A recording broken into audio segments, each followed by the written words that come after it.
주님께서 여러분과 함께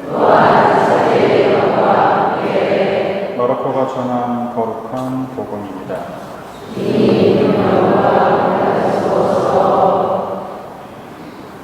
그때 예수님께서 띠로 지역을 떠나 시돈을 거쳐 데카폴리스 지역 한 가운데를 가로질러 갈릴레아 호수로 돌아오셨다. 그러자 사람들이 기먹고 말 더듬는 이를 예수님께 데리고 와서 그에게 손을 얹어 주십사로 청하였다. 예수님께서는 그를 군중에게서 따로 데리고 나가셔서 당신 손가락을 그의 두 귀에 넣으셨다가 침을 발라 그의 혀에 손을 대셨다. 그러고 나서 하늘을 우러러 한숨을 내쉬신 다음 그에게 에파타 곧 열려라 하고 말씀하셨다. 그러자 곧바로 그의 귀가 열리고 묶인 혀가 풀려서 말을 제대로 하게 되었다. 예수님께서는 이 일을 아무에게도 말하지 말라고 그들에게 분부하셨다. 그러나 그렇게 분부하실수록 그들은 더욱더 널리 알렸다. 사람들은 더할 나위 없이 놀라서 말하였다. 저분이 하신 일은 모두 훌륭하다. 기먹은 이들은 듣게 하시고 말 못하는 이들은 말하게 하시는구나. 주님의 말씀입니다. 그리스도님 찬양합니다.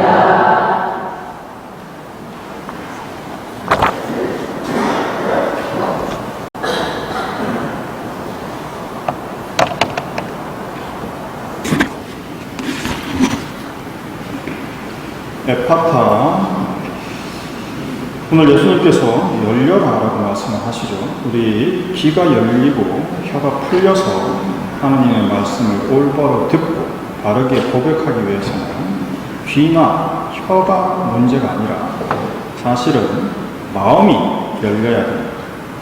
이 마음을 열기 위해서는 나를 알아야 하는 거죠. 지난주에 말씀드렸던 자기 존중을 위한 방법들, 결국 그것은 의식적인 노력과 또 작은 성취들이 필요하다라는 말씀을 드렸습니다. 이제 이 자기 존중 위에 자기 성찰을 우리는 생각할 때 목표를 향해 나아갈 때 현재의 나의 위치를 알 필요가 있죠. 따라서 이 자기 성찰은 나를 알기 위한 중요한 작업이라고 할 수 있습니다. 소크라테스도 너 자신을 알아라고 표현을 했습니다. 그러면 도대체 나를 안다는 게 뭐냐라는 거죠. 막연한 이 답을 알기 위해서 우리가 몇 가지 고민을 해볼까 합니다. 첫째, 나를 안다는 건 여러 가지 의미가 있지만 신앙생활 안에서 늘 생각해 봤을 때 자아 존중을 바탕으로 자기 성찰을 통해 자아 실현을 이루어내는 것, 이것이 우리의 목표라고 봤을 때 신앙 안에서 자아 실현이란 하나님과 함께 내가 추구하는 이상적 가치를 이루어내는 것이라고 할 수 있습니다. 따라서 먼저 나 자신을 알아야 꿈이 이루어진 나의 모습을 향해 나갈 수 있는 거죠. 따라서 이 그림처럼 내가 누구인지를 아는 정체성이 확립되어야지 삶의 목적을 가지고 꿈을 꾸면서 의식적인 노력을 통해 자아를 실현해낼 수 있는 구체적인 상태인 비전을 향해 살아갈 수 있다라는 것. 이렇게 설명드리면 무슨 말인가 이렇게 생각이 드실 겁니다. 이걸 만드는 걸 들으시면 이렇게 되는구나 라고 좀 이해가 되실 겁니다. 첫째, 정체성이라는 의미, 저한테 비춰서 생각해보면 저의 정체성은 사제, 신부죠. 따라서 신부는 어떤 목적을 가집니까? 천국, 성당에 또는 이 세상에 하나님 나라를 구현한다는 말은 하나님의 나라를 이 땅에 세우는 것이 목적입니다. 그걸 하기 위한 꿈, 희망은 바로 신자들을 초대해서 신자들이 하나님 나라를 세우는데 동참하도록 만들고, 결국 강론과 설교, 교육을 통해서, 삽목을 통해서 신자들이 하나님 나라 구현이라는 사업에 동참해서 이 땅에, 또 천국 성당에 하나님 나라를 세우는 것, 이것이 저의 비전이 되는 거죠. 이렇게 목표를 명확하게 해서 구현할 수 있는 구체적 형태로 만들어야 이거를 4년 동안, 예를 들면 제가 선곡 상담에 있는 4년 동안 이 비전에 대해서 어느 정도 구체화 시켰느냐를 점검해 볼 수 있습니다. 그렇지 않고 막연히 그냥 전국 성당에서 사묵하는 것 이렇게 되면 4년이 지나고 나서 난 잘하고 갑니다. 남는 거는 몰라요.가 되는 겁니다. 그래서 이런 목표를 정확하게 알아서 구체적화 만드는 것이 자신을 아는 아주 중요한 작업이라는 거죠. 그럼 내가 나 자신을 알기 위해서는 바로 내가 현재 나에 대해서 알아보고 나는 소심하다, 나는 대범하다, 뭐 이런 등등 현재 나에 대한 나의 MBTI는 뭐다 이런 거죠. 근데 이것보다 사실 더 중요한 것은 내가 추구하는 것입니다. 내가 추구한다는 것은 결국 내가 좋아하는 것입니다. 동시에 나에게 의미 있는 가치죠. 따라서 어떤 어려움 속에서도 그거를 얻기 위한 노력을 하는 것이 바로 내가 추구하는 나에게 의미 있는 가치라는 겁니다. 내가 좋아하는 것들은 명확합니다. 나는 게임을 좋아한다. 나는 그림 그리는 걸 좋아한다. 나는 노래를 좋아한다. 나는 글 쓰는 게 좋다. 나는 샐러드가 좋다. 나는 고기가 좋다. 고기는 역시 소고기지. 뭐 이런 식으로 분명히 내가 좋아하는 것들은 구체적이고 명확합니다. 그런데 이것은 구체적인 대신에 유연성이 떨어지죠. 따라서 우리는 나에게 의미 있는 가치를 한번 생각해 볼 필요가 있습니다. 이것은 추상적인 예들이죠. 사랑이라든지 행복이라든지 도전이라든지 아름다움 같은 것들입니다. 우리 아이가 신부님, 우리 아이는 맨날 게임만 해요. 그렇게 보지 마시고 우리 아이가 그 게임을 통해서 무엇을 추구하는지를 보셔야 돼요. 그래서 우리 아이가 하는 게임을 한번 보자는 거죠. 애가 하는 게임을 쫙 보면 전부 다른 사람과 경쟁하는 게임만 하는 그 말은 그 아이가 추구하는 가치는 경쟁에 의해서 승리했을 때 받는 그 보상이 나에게 기쁨이 되는 거예요. 그래서 그 아이는 게임을 하는 게 아니고요. 경쟁에서 승리하는 것을 얻기 위해서 살아갑니다. 또 어떤 아이는 내가 그 아이가 쭉 하는 게임을 보니까 전부 사람하고 경쟁은 거의 없고 전부 복가적인 거죠. 예를 들면 낚시를 하고 있고 집을 짓고 있고 좋은 풍경에 다니면서 스크린샷 찍고 있고 이러면 우리 아이는 경쟁하는 것을 별로 좋아하지 않아요. 무언가를 만들고 창조하고 이런 거를 좋아하는 거예요. 자, 그러면 우리 아이가 무엇을 추구하는지를 알게 되면 게임이 아닌 다른 곳에서도 그것을 추구하게 만들면 더 이상 게임을 할 필요가 없겠죠. 우리 아이가 예를 들면 지나가는데 글을 열심히 적고 있어요. 글 쓰는 걸 좋아하는 거예요. 작가가 될 건가? 이렇게 생각하시는 거예요.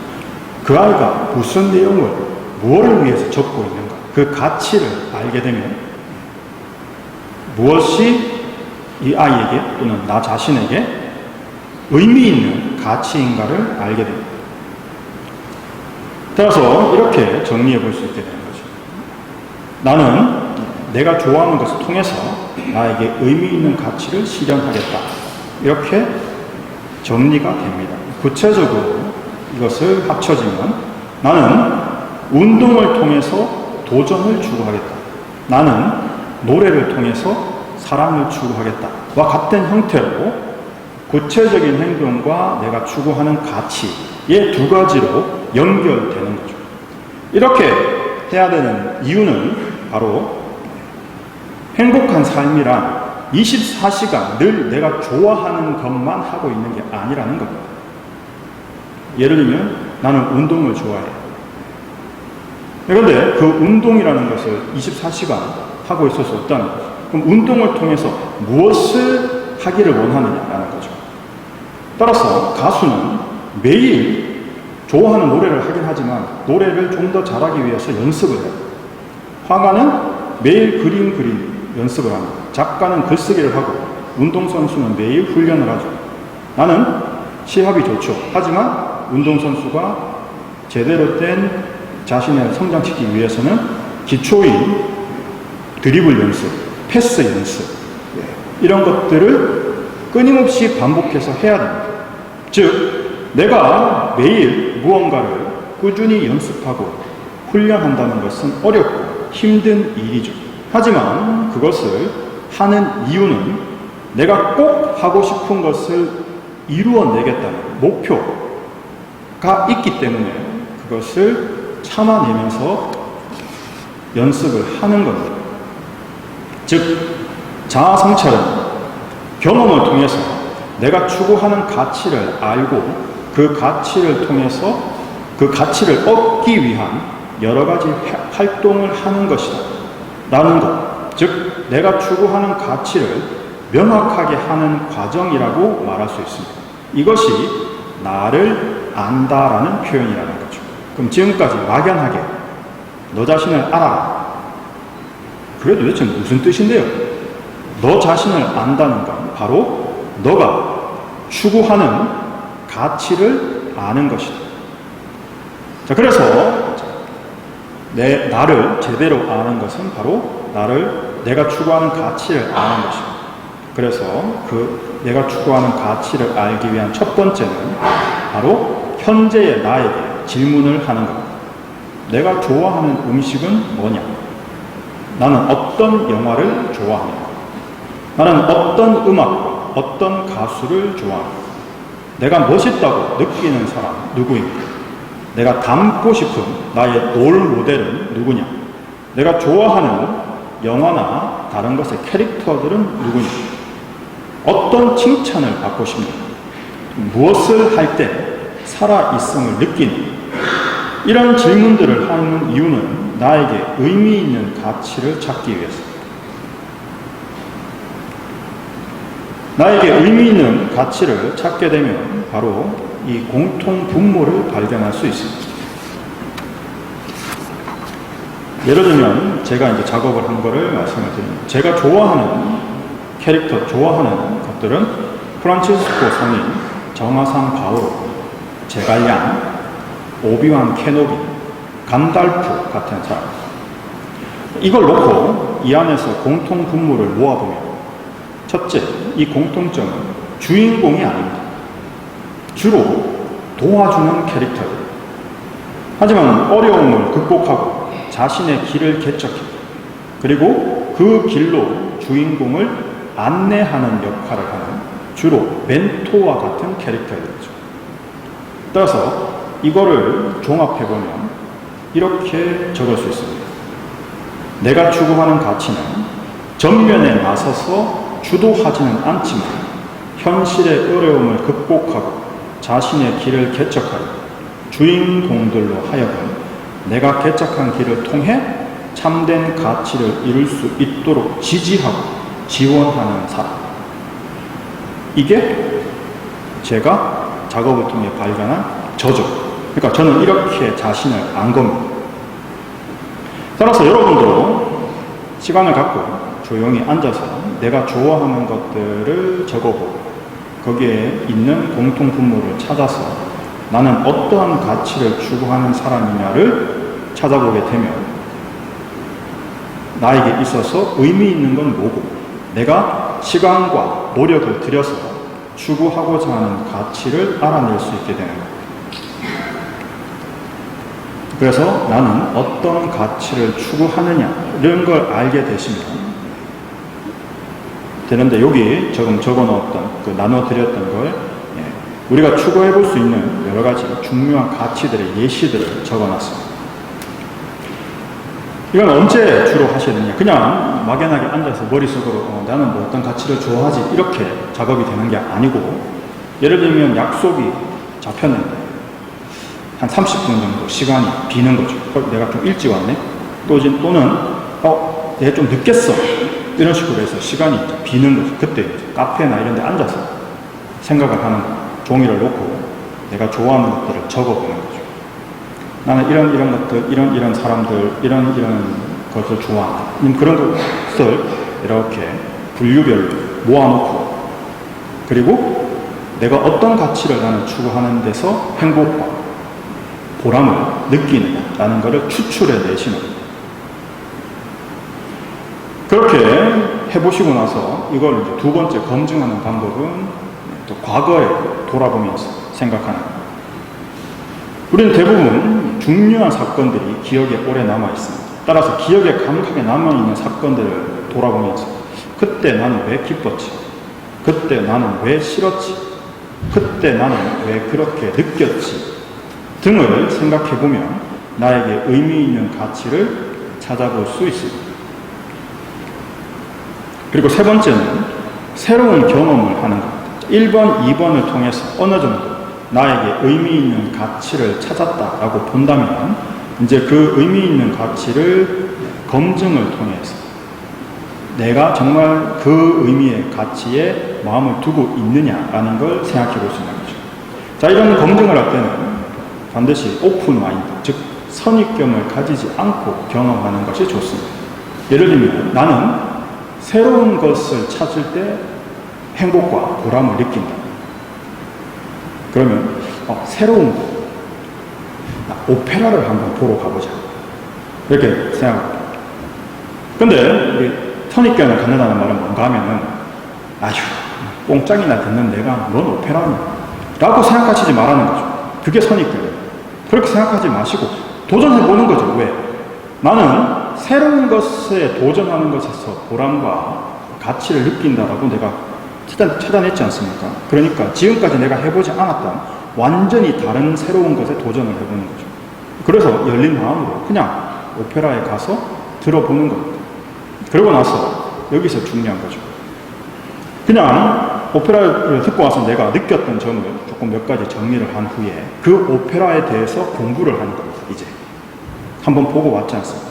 자, 이거는 작곡가가 누구고 어떤 스토리, 그 안에 인간들 안에 이루어지는 갈등 관계는 뭐냐, 그리고 이 노래들이 각각 어떠한 색깔과 의미를 가지느냐는 걸 공부하고 나서 그럼 한 번 더 가서 다시 들어보는 것.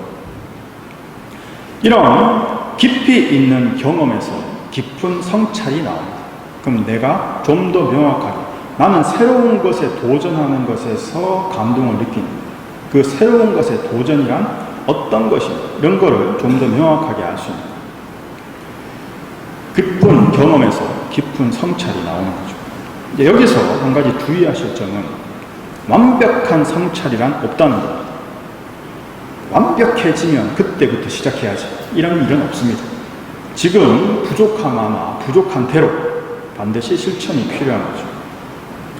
따라서 현재 나한테 질문을 하고 나는 어떠한 가치를 추구하면서 사느냐, 과거를 회상하고 새로운 경험을 통해 나에게 의미 있는 가치를 알게 되면 그것을 지금의 나의 삶에 적용해 볼 수 있습니다. 아까 앞에 오페라처럼 새로움을 통해서 도전하는 것을 추구한다라고 나의 가치가 찾아졌으면 왜 내가 늘 새로운 직업을 찾고 현 직업에 만족하지 못하는지를 알게 됩니다. 왜 나는 계속 뭔가 좋은 게 없나, 뭔가 새로운 게 없나 이렇게 찾아다니는 사람인 거죠. 그런데 막상 새로운 직업 또는 새로운 취미를 갖고 나면 좀 하다 보면 흥미를 잃고 또 딴 거를 찾습니다. 그 이유는 왜 그렇습니까? 나에게 있어서 그 취미나 그 직업이 중요한 게 아니고 새로움에서 도전하는 것이 가치거든요. 내가 추구하는 가치. 그래서 늘 새로운 거를 자꾸 찾는 겁니다. 자, 그렇기 때문에 새로운 직업을 찾는 게 나에게 필요한 것이 아니고 새로운 도전을 하는 게 중요한 거죠. 따라서 현재 내가 하고 있는 직업이나 현재 내가 하고 있는 취미 안에서 끊임없이 그것을 새로운 방식, 새로운 도전으로 더 좋고 다르게 만들도록 노력한다면 직업을 바꾸지 않고 취미를 바꾸지 않고도 행복하고 보람되게 일을 할 수 있다라는 겁니다. 이래서 자신을 아는 것이 중요하다는 거죠. 우리는 자신을 제대로 모르게 되면 뭔가 자꾸 다른 것을 해야 된다라고 자꾸 이 직업이 나랑 맞지 않다라고 생각한다는 거예요. 그게 아니라는 거죠. 이 직업이 나랑 맞지 않는 이유는 그 직업이 나랑 맞지 않아서가 아니라 내가 추구하는 가치가 무엇인지를 정확하게 모르기 때문에 벌어지는 일이라는 겁니다. 예를 들면 나는 노래를 통해서 사랑을 추구하고 싶다. 이 말이 직업 가수를 하라는 뜻은 아닙니다. 본당 성가대에 입당을 하셔서 하나님과 인간에 대한 사랑을 노래함으로써도 얼마든지 노래를 통해 사랑을 추구할 수 있다는 것. 성가대에 입당하십시오. 이처럼 우리가 나에게 의미 있는 가치를 알게 되면 자아인식, 자아실현의 새로운 장이 열리게 됩니다. 말 그대로 에파타, 열린다는 것. 이것이 우리가 나를 알고 자아를 실현한다는 의미죠. 따라서 우리가 찾아야 되는 것은 나는 어떤 가치를 추구하느냐입니다. 여러분들의 정말 가치를 발견하시고 축복드립니다. 아멘.